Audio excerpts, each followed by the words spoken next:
ఐటీలో ఎంట్రీ కావాలా? Trainee software engineer గా అజా కోడింగ్ ట్యూటర్ లో 2 వీక్స్ ట్రయల్ పీరియడ్ లో వెంటనే చేరండి.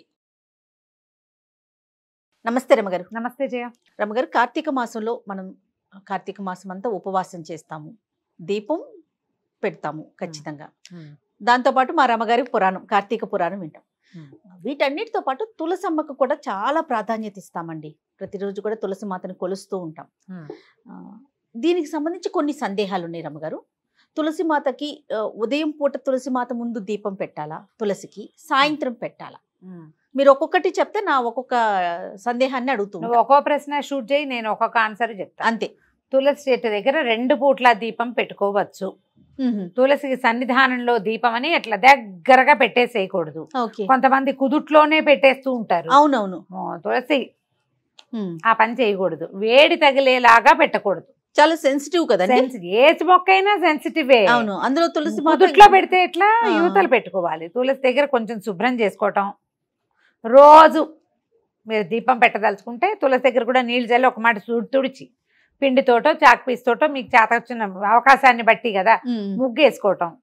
తులసి కుండీకో లేకపోతే కోటకో ఒక చిటికెడు పసుపు రాసి బొట్టు పెట్టడం, ఓ దీపం వెలిగించటం, దీపం పెట్టుకోవటము. అక్కడి నుంచి ఒక అగరబత్తి చూపించటము నిత్యము చేయొచ్చు. అగరబత్తి చూపించము, మేము అదేం చేయమండి, మాకు అన్ని రెడీగా ఉన్నాయి, అన్నయ్య అంటే పెయింట్ చేసి ఉన్న తులసి ఉంది అంటే తుడుచుకోవాలిగా, తుడిపో ఏదో ఒకటి చేయాలి. దీపం పెట్టుకోవచ్చు 2 పూట్ల. ఉదయం ప్రాతకాలం సూర్యోదయం కాకముందే స్నానం చేస్తాం కదా, అవును, అప్పుడు ఒకసారి దీపం. సాయంకాలం సంధ్యా దీపం కూడా తులసి దగ్గర పెట్టుకోవచ్చు. ఇక్కడ కూడా నువ్వుల నూనె ప్రాధాన్యత ఉంటుందండి. నూనె ఎప్పుడు ప్రాధాన్యమే చేయ. నూనె లేదా ఆవు నెయ్యి. కార్తీకం అంతా కూడా ఆవు నెయ్యి ఎంత ముఖ్యమైనదో, ఎంత మంచిదో, నువ్వుల నూనె కూడా అంత మంచిదేను, శ్రేష్టం. ఈ సీజన్ కి ఇది అవసరం మనకి. మీ అవకాశాన్ని బట్టేమ్మా, లేదా అంత లేదు కానీ ఆవు నెయ్యితో పెట్టాలని ఆస్తుంది, నూనెలో కొంచెం ఆవు నెయ్యి వేసి ఒక చుక్క పెట్టుకో, తర్వాత పైది నువ్వుల నూనె పోసుకోండి. వేరే అవిసె నూనె, విప్ప నూనె వాటిలోకి వెళ్ళబోకండి. ఈ వెదర్ కి ఇప్పుడు మనది శరద్ ఋతువు కదా, ఈ ఋతువుకి ఇది కావాలి మనకి, అంతే. ఓకే. తర్వాత గుమ్మం ముందు ఉండాలా తులసి కోట? అవకాశం లేకపోతే బాల్కనీస్ లో పెట్టుకుంటున్నాం, మరి ఓకే అంటారా? పురాతన కాలంలో మీరు ఊళ్ళల్లో గమనించినట్లయితే ఎవరికి వాకిళ్లలో తులసి ఉన్న దాఖలాలు చాలా తక్కువ ఉండేవి. పెరటి గుమ్మానికి ఎదురుగుండా తులసి ఉండటం ఉండేది. మనం క్రమంగా సినిమాలలో, టీవీలలో, షోస్లో, హిందీ సీరియల్స్లో చూసి ఆంగణమే తులసి అని, వాకిట్లోనే తులసి ఉండాలని, తులసి కోటలని పెట్టుకుంటున్నాము. మీ అవకాశాన్ని బట్టి పెట్టుకోండి. మీరు పూజించటానికి వెసులుబాటు కావాలి. ఏదైనా పెట్టుకుంటే కనుక మేము పూజించము, దాని గాలి కావాలి మనకి తులసి. అలాగైనా సరే వాకిట్లో నుంచి గాలి వచ్చే అవకాశం హెచ్చుగా ఉంటే వాకిలి వైపు, పెరటి వైపు నుంచి గాలి వస్తుందంటే ఆ వైపు ఆ గాలి మన దాకా వచ్చేలా కావాలి. తులసి మీద నుంచి గాలి. తులసి రాత్రిళ్ళు కూడా ఆక్సిజన్ విడుస్తుందని చెప్తారు. ఇది సైన్స్ గా ప్రూవ్ అయిందో లేదో నాకు నిజంగా తెలీదు, కానీ చాలా మంది పెద్దవాళ్ళు ఏం చెప్తారంటే ప్రతి చెట్టు మామూలు సైన్స్ ప్రకారం పగలు ఆక్సిజన్ విడుస్తుంది, రాత్రిళ్ళు కార్బన్ డైఆక్సైడ్ విడుస్తుంది. కాబట్టి రాత్రిళ్ళు చెట్ల కింద పడుకోవద్దు. అవును అంటే పగళ్ళు చెట్ల గాలి చాలా మంచిది. అందుకని తెల్లవారుజామునే చెట్ల కింద నడవండి, సాయంకాలం ఈవినింగ్ వాక్ వెళ్ళండి. ఎందుకంటే ఆ చెట్లు వదిలే ఆక్సిజన్ని తీసుకుంటాం, రాత్రిళ్ళు కాదు. కానీ ఈ తులసి వ్యవహారంలో ఏం చెప్తారంటే రాత్రిపూట కూడా ఈ పర్టికులర్ తులసి చెట్టు మాత్రమే ఆక్సిజన్నే విడుస్తుందని, నత్రజనిని విడుదల చేసిన నైట్రోజన్ని చాలా తక్కువ మోతాదులో వస్తుంది. ఎక్కువ ప్రాణవాయువుని విడిచే లక్షణం ఉంది కాబట్టి దాని మీద నుంచి వచ్చే గాలి కొంత ఆరోగ్యానికి మంచిది. అందుకని ప్రతి వాకిట్లోనూ తులసి ఉండాలని చెప్తారు.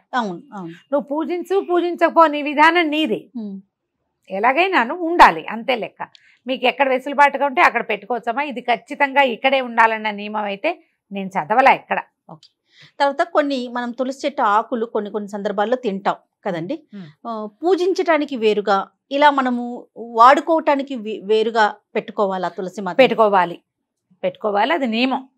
నువ్వు పూజించే చెట్టుని ఎలా పడితే అట్లా తెంపకూడదు. ఆ చెట్టు నుంచి ఆకులు కోసి నోట్లో వేసుకునే పని చెయ్యొద్దు. పూజిస్తాము, రోజువారీ తులసిలో ఒక శ్రద్ధగా నీళ్లు పోసుకుని ఆ నీళ్ళు నెత్తి మీద జల్లుకుంటాము. తులసి మాత మృత్తిక. తులసి చెట్టు మొదట్లో మన్నుని నొసటన దాల్చే పద్ధతి కూడా ఉంటుంది. పిల్లలు భయపడ్డప్పుడు అప్పుడు పెడతారు, అది మంచిది. మీరు అలా చేయదలుచుకుంటే కనుక, పూజించదలుచుకుంటే పూజకు ఒక కుండి విడిగా పెట్టుకోండి. ఇది మంచి డిజైన్లో బృందావనాలు దొరుకుతున్నాయిగా, ఓ బృందావనాన్ని వెలయించుకోండి, అది కూడా మీ ఇష్టమే. అందులో 2-3 మొక్కలు ఉంచుకోండి. కొత్త మొక్కలు మొలిచినప్పుడు తీసి విడిగా పెట్టుకోండి. తులసి వనం వనం అంటే ఒక 6-7 కుండీలలో కనీసం తులసి ఉంటే మీరు పూజకో, పిల్లలకి జలుబు చేసినప్పుడు రసం తీసి పోయటానికో, మీరే నోట్లో వేసుకోవడానికో ఉపయోగపడతాయి. కావాలనుకుంటే అది వాడుకోవచ్చు. పూజకి పెట్టుకునే చెట్టుని చక్కగా మట్టసంగా పెంచుకుంటే బాగుంటుంది, మంచిది. ఓకే. లక్ష్మీ తులసి, కృష్ణ తులసి అని వింటాం. ఈ రెండిట్లో ఏది ఉంచుకోవాలండి ఇంట్లో? 2 ఉంచుకోవచ్చు. పూజ కూడా రెండింటికి చేయొచ్చు. 2 మొక్కలు. ప్రత్యేకతలు ఏంటి రమ్మగారు? ఈ లక్ష్మీ తులసి కంటే లేత రంగు చేయాలి. ఆ చెట్టు కూడా నాజుగ్గా ఉంటుంది. కృష్ణ తులసి ముదురు కాండమున ముదురుగా ఉండేది, ముదురు రంగులో కనపడుతూ ఆకులు ఘాటైన ప్రకృతి కలిగి ఉంటాయి. ఇది మంచి ఇది చెడు అని ఏమీ లేదు. ఈ పూజకి ఇదే, ఆ పూజకి అదే అన్న మాటలు కూడా పొరపాటే. మనం కల్పించుకుంటాం వాటన్నిటినీ. అవి 2 రకాలు అంతే. మీరు ఆకుపచ్చగా లేత ఆకుపచ్చలు అందంగా కనపడే ఆకు, కొంచెం ఎరుపు ధాళ్ళు కలిగి ముదురుగా బలంగా కనబడే ఆకులు కనిపిస్తాయి. 2 మొక్కలు ఉంచుకుంటే చూడడానికి అందంగా కూడా కనపడుతుంది. 2 మంచివే, ఆరోగ్యానికి మంచివే, గాలికి మంచివే, పూజకి మంచివే. తర్వాత మొక్కకి మనము ప్రతిరోజు సాధారణంగా నీళ్లు పోస్తాం. అయితే ఏదో ఒక కామెంట్లో నేను చూసానండి, ఆదివారం తులసి చెట్టుకి నీళ్లు పోయకూడదు, ఎందుకంటే నారాయణ సేవలో ఉంటుంది కాబట్టి అనేసి. ఎందుకు మిగిలిన రోజుల్లో తులసి నారాయణ సేవలో ఉండదా? ఎక్కడి నుంచి వస్తాయమ్మా ఇలాంటివి? వారానికి ఒక్కరోజే ఆవిడ నారాయణ సేవ చేస్తుందని మనం ఎక్కడ చదివాం? ఏమో మరి, దేవి భాగవతంలో ఎక్కడా చదవలా, కార్తీక పురాణంలో ఎక్కడా లేదు. ఒక్కరోజు సేవలో ఉండటం ఏంటండి? ఒక్కరోజు నిరంతరము నారాయణ సేవలోనే ఉంటుంది ఆవిడ. అంతే కదా. నారాయణుడికి ప్రీతిపాత్రమైన చెట్టు అని కదా మనం చెప్పుకుంటున్నాము. వారంలో ఓ రోజే ఆయన వంతుకొస్తుంది అన్నట్టు చెప్తే ఎట్లాగా? అలాంటిది ఏం లేదమ్మా. తులసి చెట్టుకి రోజు నీళ్లు పోయిన, ఒక చెట్టు సంరక్షణ అంటే నిత్యము చెంబెడు నీళ్లు పోయకపోయినా చారెడు నీళ్ళైనా పోయాలి చెట్లకి. రోజు పోయచ్చు నీళ్లు, ఏ తప్పు లేదు. దళాలు కోసేటప్పుడు కొంచెం ఈ రకమైన శంక కొన్ని చోట్ల కనపడుతుంది. ఎట్లా? తులసి దళాలు రోజు కొయ్యకూడదు, శుక్రవారం మంగళవారం కొయ్యకూడదు, మరి ఆదివారం కూడా కొయ్యకూడదు అని ఎవరో అడిగారు. ఆదివారం కోసుకోవచ్చు అని నేను కోసుకోవచ్చు అని చెప్పాను నేను. అయితే వాళ్ళు అడిగారు, ఎవరో గురుగారో ఎవరో చెప్పారండి. ఇప్పుడు తులసి దళాలు ఎందుకు కోస్తారు మామూలుగా రోజువారీ ఎందుకు కోస్తావు? నువ్వు ఎందుకు కోస్తావు? ఏదైనా నోట్లో వేసుకోవడానికి? అంతే. నేను కోస్తాను తులసి దళం. మా ఇంట్లో చిన్న కృష్ణ ప్రతిమ ఉంది. నేను కృష్ణుడి పాదాలకు ప్రతిరోజు ఒక తులసి దళం పెట్టాలి, నా నియమం. నేను మంగళవారం, శుక్రవారం, ఆదివారం కృష్ణుడికి తులసి సేవ చేయొద్దా? ఇప్పుడు ప్రతిరోజు చేసే అలవాటు ఉన్నప్పుడు అప్పుడు వారాలు చూసుకోం కదండి. అక్కర్లేదుగా? అక్కర్లేదు. ఇప్పుడు ఏ తులసి నువ్వు కోయకూడదు, మామూలు తులసికి నువ్వు విడిగా పూజ కోసం లేదా ఇతరత్ర ఆయుర్వేద ఉపయోగాల కోసం పెట్టుకున్న తులసి కొయ్యకూడదన్న నియమం అయితే లేదమ్మా. నేను దాన్ని సమర్థించట్లేదు.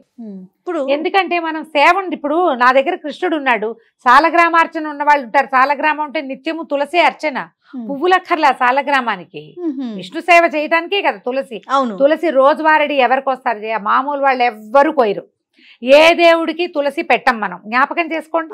అవునా కదా? Simple logic. మనం ఎవరికి పెడతాము? కేవలము విష్ణువారాధనకి మాత్రమే, ఆరాధనకే తులసి కొయ్యాలి. మరి మంగళ శుక్రవారాలు ఆదివారాలు తులసి కొయ్యకూడదంటే ఆరాధన మానేస్తామా? అంతే, సింపుల్ కదా. మానం, ఆరాధన చేస్తాం కాబట్టి అమ్మ ఆరాధన కోసం కోసుకుంటున్నాము అని దండం పెట్టి కోసుకోవాలి. అయినా పూజకి వేరు, మనం ఇతరితర కార్యక్రమాలకు వేరుగా పెట్టుకుందాం అనుకున్నప్పుడు ఇంకా ఈ రోజులు లెక్క అవసరమే లేదు. విష్ణువారాధనకి నిస్సంకగా తులసిని కోసుకోవచ్చు. అయితే రాత్రిళ్ళు కోయొద్దని మాత్రం ఖచ్చితంగా చెప్తారు. రాత్రిళ్ళు తులసి కాదు, నువ్వు ఏ చెట్టు నుంచి ఏమీ కోయకూడదు. చెట్లు రెస్ట్ లో ఉంటాయి. వాటి నుంచి కార్బన్ డైఆక్సైడ్ రిలీజ్ అవుతూ ఉంటుంది, వాటి దగ్గరికి వెళ్ళకూడదు. అంతే.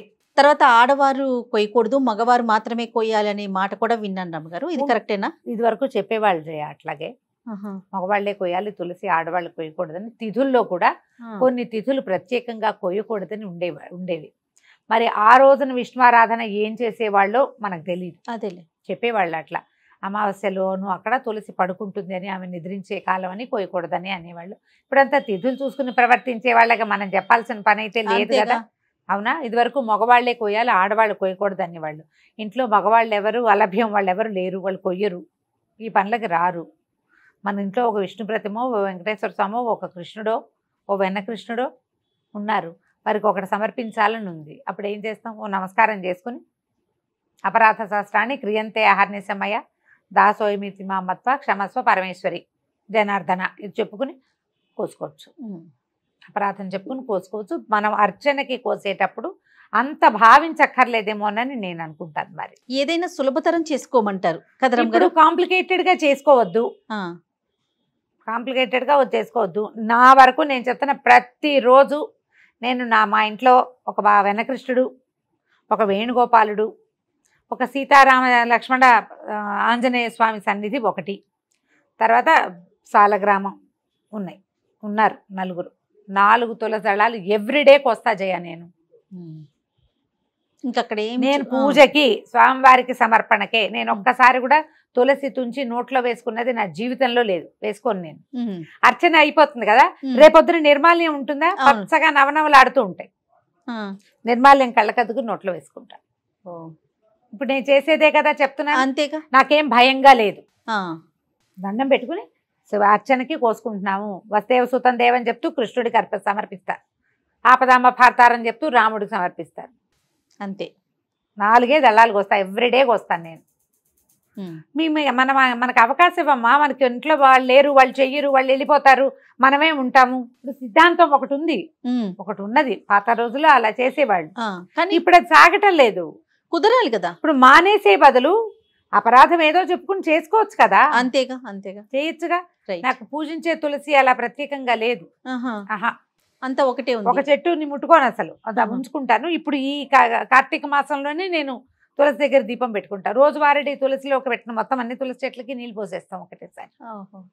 కార్తీకంలోనే తులసిధాత్రి కళ్యాణం చేస్తాము, అవన్నీ చేస్తాం కదా. అందుకని ఆ కుండీలో ఇవి అసలు దళాలు కొయ్యను, అవి కొయ్యకుండా ఉంచుతాం. ఈ రెమ్మలు పెరుగుతాయి కదా బాగా, ఆ పెరిగినప్పుడు మంజరిలు పెరిగిపోతాయి అనే మనం విత్తనాలు వచ్చేవి, మంజరి, ఆ మంజరిని విరుస్తాం ఓ నమస్కారం పెట్టుకుని. అంతే. సులభతరం చేసుకోండి అమ్మా, ఈ కాలం మారింది. దీన్ని కాంప్లికేటెడ్గా చేసుకుని ఏవో అక్కర్లేని టెన్షన్లు డెవలప్ చేసుకుని వాటిని మానసిక సమస్యలుగా పరిణమించుకుని చెయ్యొద్దు.